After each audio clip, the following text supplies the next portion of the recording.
اهبطوا منها جميعا فإما يأتينكم مني هدى فمن تبع هداي فلا خوف عليهم ولا هم يحزنون.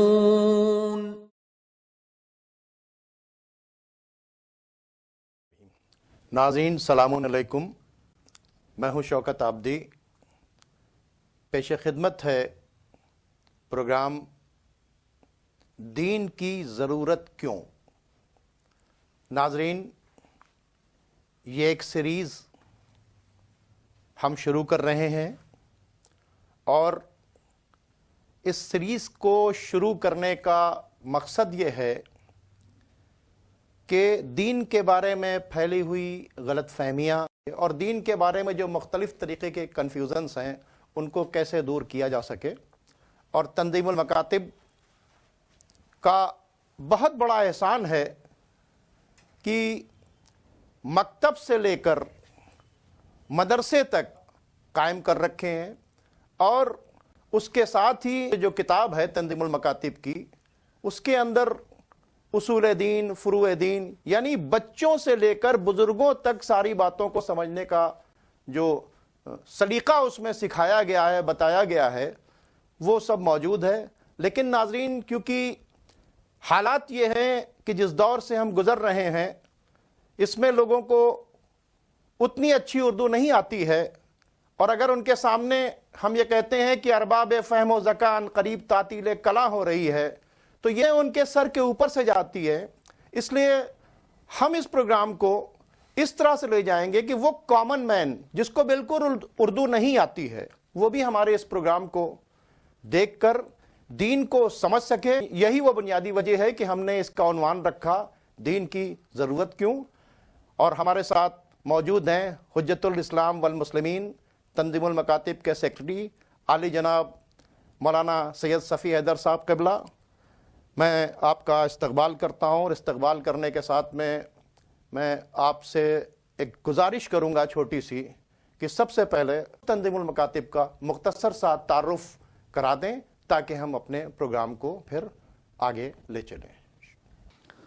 اعوذ باللہ من الشیطان الرجیم، بسم اللہ الرحمن الرحیم. سب سے پہلے میں اس قادر مطلق کی بارگاہ میں پناہ لیتا ہوں اس شیطان کے شر سے جو انسان کا دشمن ہے، اس نگیٹو سوچ سے، اس منفی عمل اور کردار سے جو انسانیت کو تباہ کرتی ہے، چاہے وہ شیطان کی شکل میں ہو، چاہے وہ اقتدار پرست حاکموں کی شکل میں ہو، چاہے وہ میری نفس کی خواہشات کی شکل میں ہو. جو خواہشات شیطان کا کھلونا بن کر انسانیت کو تباہ کرتی ہیں، میں اللہ کی بارگاہ میں جو ایک اور اکیلا قوتوں کا مالک اور اپنی مخلوق سے محبت کرنے والا مالک اور خالق اور رازق اور پالنے والا ہے، اس کی بارگاہ میں پناہ لیتا ہوں، اور اسی کے نام سے جو قاہر بھی ہے، جو سزا دینے والا بھی ہے، مظلوموں کی طرف سے انتقام لینے والا بھی ہے، لیکن اس کی رحمت اس کے غضب پہ غالب ہے. میں اس رحمان الرحیم پروردگار کے نام سے اپنی گفتگو کو شروع کرتا ہوں. جو رحمان اور رحیم ہے، اس کے لیے بھی رحمتیں ہیں اس کی جو اسے مانے، اور اس کے لیے بھی رحمتیں ہیں اس کی جو اسے نہ مانے. جو اس کا مذاق اڑائے، جو اسے برا بھلا کہے، اس کی رحمتیں اس کے لیے بھی ہیں، اور اس کی رحمتیں اس زندگی میں بھی ہیں اور آنے والی اگلی زندگی میں بھی ہیں. میں رب کا شکر گزار ہوں کہ اس نے مجھے ایسے بزرگ دیے، ایسی ماں باپ کی آغوش دی، ایسا ماحول دیا جس نے مجھے اپنے خالق کے نظام کو سمجھنے کے لائق بنایا، اور یہ میں سمجھ سکا کہ یہ کائنات، یہ دنیا نہ خود سے بنی ہے نہ خود سے چل رہی ہے. اس دنیا کو چلانے کا نظام بنایا ہے اسی نے ہم انسانوں کے لیے بھی زندگی چلانے کا نظام بھی بنایا ہے. ادارہ تنظیم المکاتب یہ عربی کا لفظ ہے جو اردو میں استعمال ہوا ہے. اردو میں مکاتب مکتب کی جمع ہے، اور مکتب اردو میں ابتدائی تعلیم کے ٹھکانے کو کہتے ہیں، جسے ہم عام طور پر بیسک ایجوکیشن، وہ ایجوکیشن جو انسان کی ضرورت ہے، چاہے وہ دنیاوی کہلاتی ہو چاہے دینی۔ یہ تو ہم نے اپنے لفظوں کو بنایا ہے پہچان کے لیے، تاکہ پہچان سکیں کہ انسان کی زندگی کو جتنی طرح کے علم اور نالج اور ہنر اور اسکلز کی ضرورت ہے، ان سب کا حاصل کرنا انسانوں پر لازم ہے، فریضہ ہے۔ اتنے لوگوں کا ہر جگہ جانکار بننا کہ وہ پوری انسانیت کی ضرورت کو پورا کر سکیں، چاہے وہ نالج انسان کی دنیاوی زندگی سے جڑی ہو چاہے آخرت سے، چاہے وہ نالج اس کی مادی زندگی سے جڑی ہو چاہے روحانی زندگی سے، چاہے اس کی پرسنل لائف سے جڑی ہو چاہے سوسائٹی سے۔ مجھے گھر بنانا ہے تو مجھے انجینئر سے لے کے مزدور تک چاہیے، سوسائٹی میں اتنے لوگ ان کاموں کے کرنے والے ہونا چاہیے کہ سارے انسانوں کی ضرورت پوری کریں۔ میں بیمار ہوں گا، مجھے ڈاکٹر چاہیے، ڈاکٹر کے ساتھ پورا ایک عملہ چاہیے جو مختلف ضرورتوں کو پوری کرے۔ تو ہر ضرورت انسانی کو پورا کرنے کے علم کا ہونا ضروری ہے، اور علم یونیورسٹی میں کمال تک پہنچتا ہے، لیکن یونیورسٹی تک وہی پہنچتا ہے جو اسکول میں قدم رکھتا ہے۔ بہت اچھی بات چیت ہے۔ مولانا غلام عسکری علی اللہ مقامہ، جن کا آپ نے نام لیا، وہ ہمارے فاؤنڈر تھے اس ادارے تنظیم المکاتب کے۔ 1968 میں انہوں نے ادارہ قائم کیا، 11 اگست 1968، جو ہجری تاریخ کے لحاظ سے 15 جمادی الاولیٰ کی تاریخ تھی، حضرت امام زین العابدین علیہ الصلاۃ والسلام کی ولادت کی تاریخ۔ اور شاید یہ مناسبت اس لحاظ سے تھی کہ جیسے شہادت حسینی کے بعد سید سجاد کی باتیں کوئی نہیں سن رہا تھا، مگر انہوں نے محنت کر کے 60 ہجری سے 95 ہجری کے بیچ میں 35 سال میں دعاؤں کے ذریعے اور اپنی سیرت کے ذریعے وہ ماحول بدلا کہ جو لوگ ان کی بات سننے پہ تیار نہیں تھے، ان کے بیٹے امام محمد باقر علیہ السلام کے لیکچرز کو سننے کے لیے اور اچھی باتوں کو سننے کے لیے ہزاروں کی تعداد میں آ کے بیٹھتے تھے اور نوٹس بناتے تھے، اور اتنا ماحول بدلا کہ جو علم کی انسانیت کی بات سننے پر لوگ تیار نہیں تھے، 35 سال میں انہیں بیسک ایجوکیشن دے کے یونیورسٹی تک پہنچا دیا، اور سید سجاد کے بیٹے محمد باقر علیہ السلام اور پوتے امام جعفر صادق نے پورے شہر مدینہ کو شہر علم بنا دیا، یونیورسٹی بنا دیا۔ مختلف کالجز تھے جو مختلف علوم کی تعلیم کا وہاں انتظام قابل مبارکباد ہیں وہ کہ جن کے اوپر اتنے مظالم ڈھائے گئے جی کہ جیسے ظلم کسی کو بولنے کی اجازت نہیں تھی، اس کے باوجود بھی انہوں نے ایک اتنا بڑا انسٹیٹیوشن قائم کر دیا۔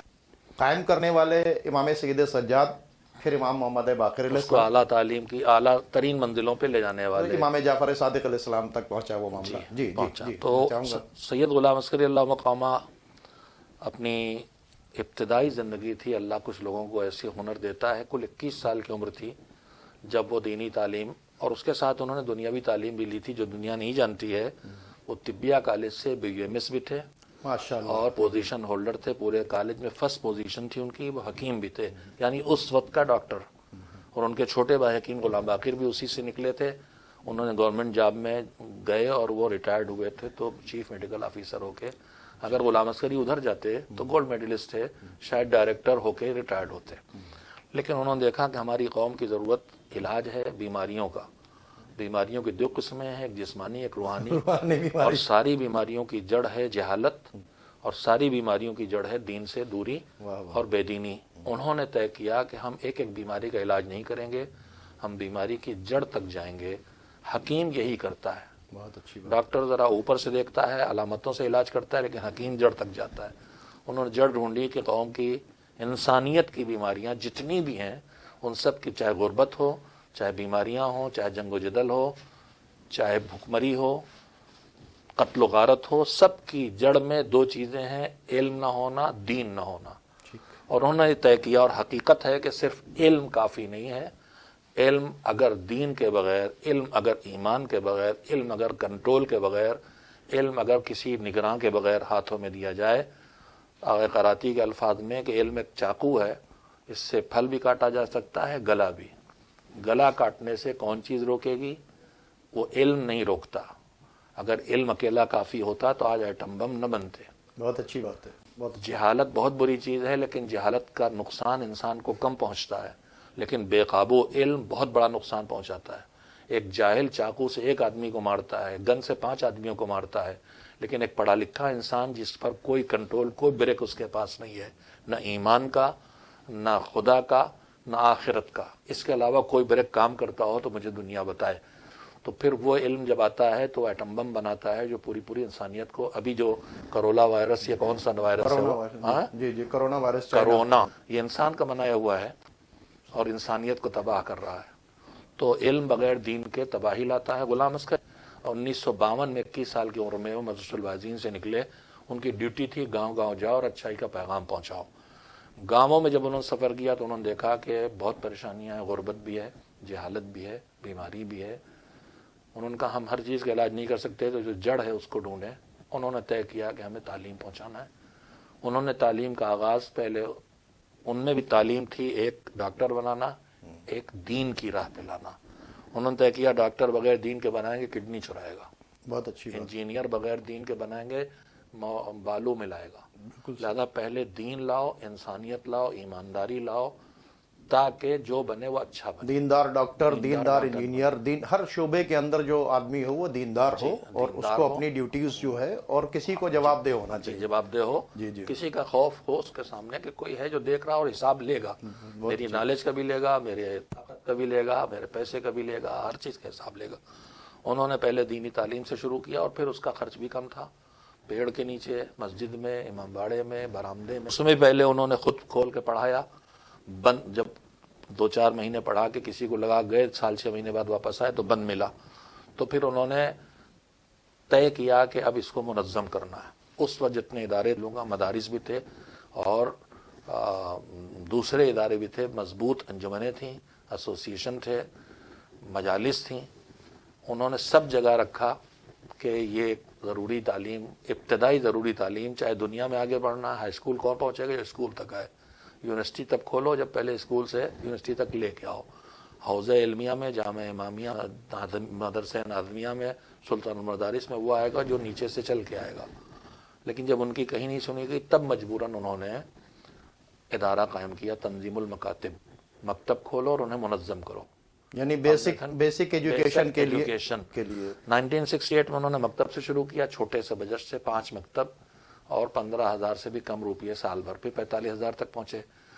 پھر انہوں نے اپنی حیات میں جب مکاتب کچھ کھول لیے تو انہوں نے مہم چلائی کہ مکتب کو اسکول سے بدلو. جہاں مکتب اور اسکول ایک ساتھ ہو سکتے ہیں، ایک چھت کے نیچے بچے کو دین و دنیا دونوں کی تعلیم دی جائے. لیکن 1985 میں ان کا انتقال ہو گیا. یہ 2 شعبے انہوں نے بڑے کھولے تھے، دنیاوی تعلیم کے لیے اسکول، دینی تعلیم کے لیے مکتب. اور انہوں نے دیکھا کہ جیسے ہر زندگی کی ضرورت ہر علم ہے، ڈاکٹر، انجینئر، ویسے ہی عالم جو دین کو سمجھتا ہو، جو دین کو کھلونا نہ بننے دے، جو دین کو رسم و رواج کا ذریعہ نہ بننے دے، جو دین کو اس طرح نہ پیش کرے کہ وہ گلے کٹوائے اور آئی ایس کی وجود دلوا دے دین کے نام پر. عالم ہونا چاہیے، دین سمجھتا ہو. اس لیے انہوں نے حوزہ علمیہ قائم کیا جامعہ امامیہ تنظیم المکاتب کے نام سے 1983 میں. انہوں نے بچوں کی تعلیم کے ساتھ بڑوں کی تعلیم کا سلسلہ شروع کیا، خواتین کا سلسلہ شروع کیا. تربیتی کیمپ کے نام سے انہوں نے پہلے مدرسے کا کانسیپٹ دیا لڑکیوں کے لیے دینی تعلیم، اعلیٰ دینی تعلیم کا. اس کے بعد وہ دنیا سے رخصت ہو گئے. پھر ان کے اسی سوچ کو آگے بڑھایا گیا ہے جو آج ہم لوگ یہاں تک پہنچے ہیں. ہمارا مقصد اچھی بات پہنچانا، دین پہنچانا، علم پہنچانا. دین پہنچانے کا مقصد یہ ہے وہ عالم، وہ انجینئر، وہ ڈاکٹر پیدا کرنا جو انسان ہو. میں یہی چاہتا ہوں کہ جس طرح سے انہوں نے دین کی بیسک تعلیم دینے کے لیے خود سے ایک شروعات کی، پیڑ کے نیچے بیٹھ کر، امام باڑے کے اندر بیٹھ کر، چھوٹے چھوٹے مکتب کھول کر، اور آج اس منزل پر یہ تنظیم المکاتب پہنچ چکا ہے. ٹھیک ہے، تو ویسے ہی انہوں نے جو سب سے امپورٹنٹ بات تھی کہ بیسک نالج ہونی چاہیے. اور تنظیم المکاتب کی جو کتابیں ہیں میں نے اس میں دیکھا، امامیہ اردو ریڈر، امامیہ دینیات، اور قرآن مجید کو پڑھنا اور درست پڑھنا، ہمارے 3 سبجیکٹ ہیں. لیکن ہم جہاں جتنا بچہ کر سکتا اتنا اس پہ بوجھ ڈالتے ہیں. جو ہمارے دوسرے اسٹیٹس ہیں جہاں اردو نہیں پڑھتے